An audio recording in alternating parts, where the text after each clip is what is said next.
The locals often said tourists were stupid, but as you know, not stupid in that crazy sense of the word, but in that they know tourists have money, real money, and would pay for anything if you asked with enough confidence. As such, anyone with something to sell drifted toward Cais like moths to a lantern. Praia de Cais was the beach every tourist wanted to see when they visited Lisbon. In the midst of all that splurge and great sunbathing, frustration and misery lodged in a corner in the shape of a local boy who was only 12. On this day, his life would be touched by a stranger in a way no one anticipated. To local opportunists, Cais was a gold mine, the place they met those with paper to burn. Even the authorities had to step in, restricting the commercialization and allowing only but little access. They didn't want the beach turning into a marketplace. But Tomaz always found his way there anyway. He had been born just some distance away. The beach was an extension of his street. And now, at 12, he went there for a reason far heavier than childhood nostalgia. His father had lost his job after the credit crunch. His mother's salary as a nurse kept them afloat, but barely. Every night, Tomaz watched his father sit at the kitchen table, murmuring about the mortgage, about the bank, about how it wouldn't be too long before they lost everything. Tomaz feared that if things continued this way, he might never be able to go far in his education. He wanted to help. He needed to help. So when summer arrived, he made his decision. He went to Cais to sell lighters. Tourists smoked like their lives depended on it. Surely, he thought, someone would always need a flame. But he wasn't the only one with that idea. 3 other boys his age were already selling lighters, and competition was stiff. They divided the beach into sections to avoid fights, but even with that, Tomaz barely sold anything. Every day he trudged home exhausted, with only a few coins to show for it. He lay awake at night thinking of other things he could sell, but everything required more money than he had. So he stuck with lighters, hoping luck would eventually smile at him. It didn't. One afternoon, after yet another fruitless day, he sat on the sand trying to stifle a cry. His eyes betrayed him. A man in his 50s approached, his shadow falling over Tomaz. "You were never cut out for things like this," the man said. Tomaz didn't answer. He simply stared at him. "Tell me something," the man continued. "How do you think the other kids sell more than you? Have you not noticed?" Of course he had noticed. The other boys bragged about it constantly. "Have you noticed how they create demand when it doesn't exist?" the man asked. Tomaz nodded. He had seen them bury tourists' lighters in the sand when they weren't looking. Then, when the tourists reached for a smoke, they'd find their lighter missing and have no choice but to buy a new one. "I can't do that," Tomaz whispered. "It's not right." The man smiled. "Exactly. That's why I said you're not cut out for this." Tomaz stood up, confused. "But, how did you know?" "Walk with me," the man said. Tomaz had nothing better to do. It wasn't like he was selling out packs of lighters. So he walked beside the man along the shoreline.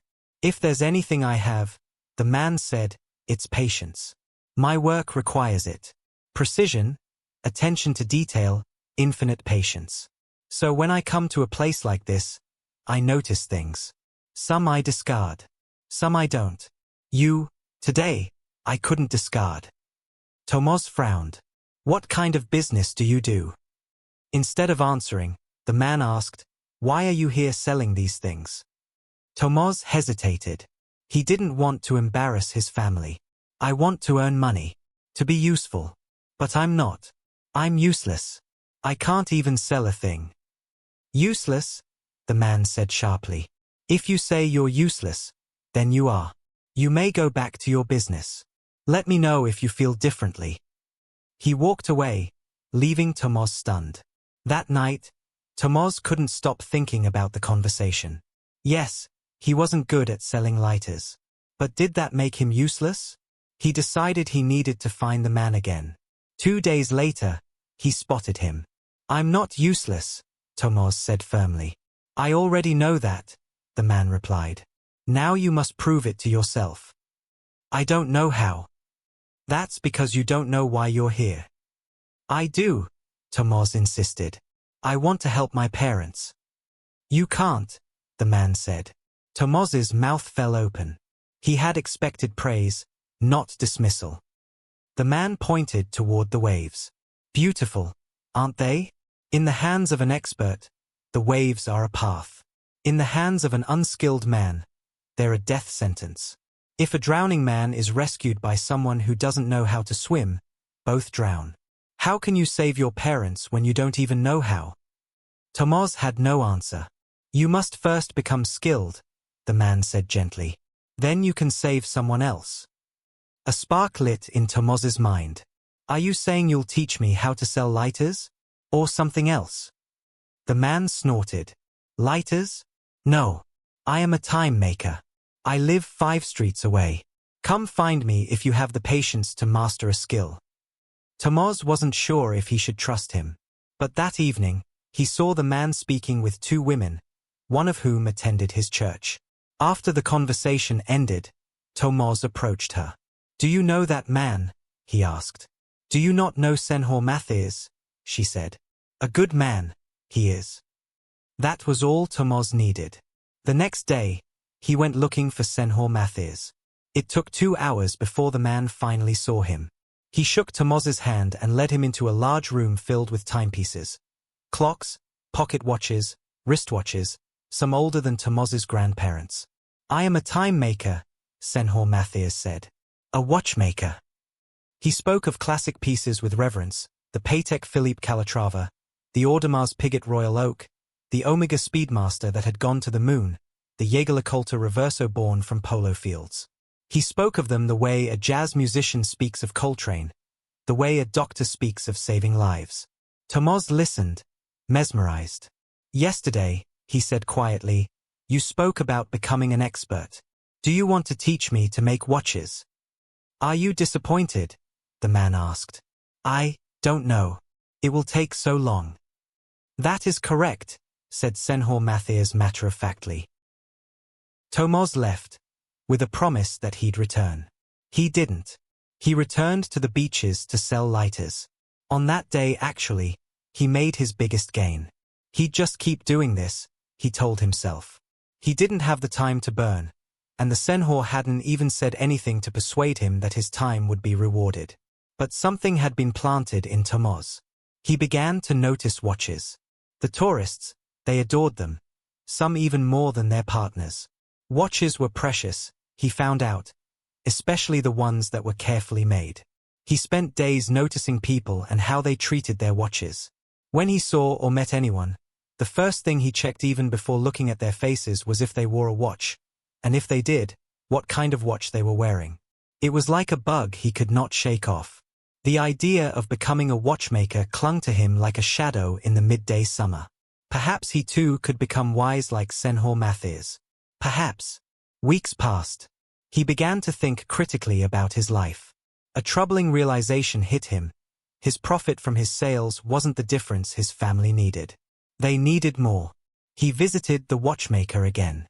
Senhor Mathias told him he didn't think he'd see him at his place again. I am sorry for bailing on you, Tomaz apologized. I have been very worried about my parents. Your parents will be fine, Senhor Mathias said. And one day, you will be proud of yourself. If you choose to learn here, there will be food on the stove for you and water on the desk. Your parents will be fine, by your hands even. But, like I told you before, this is far from a day's journey. And that was the problem, the journey. Tomaz knew he'd have to find a way to not make that the problem. I'm ready, he said. And so the journey began. The first year was the hardest. Tomaz learned to sit still, truly still, for hours. He learned to hold his breath while placing a gear no larger than a breadcrumb. He learned that a single speck of dust could ruin a movement. Senhor Mathias made him disassemble and reassemble the same pocket watch 50 times until he could do it blindfolded. His family woes didn't subside. They in fact got more miserable. He hoped for the best. It took everything in him not to quit the journey and return to the streets.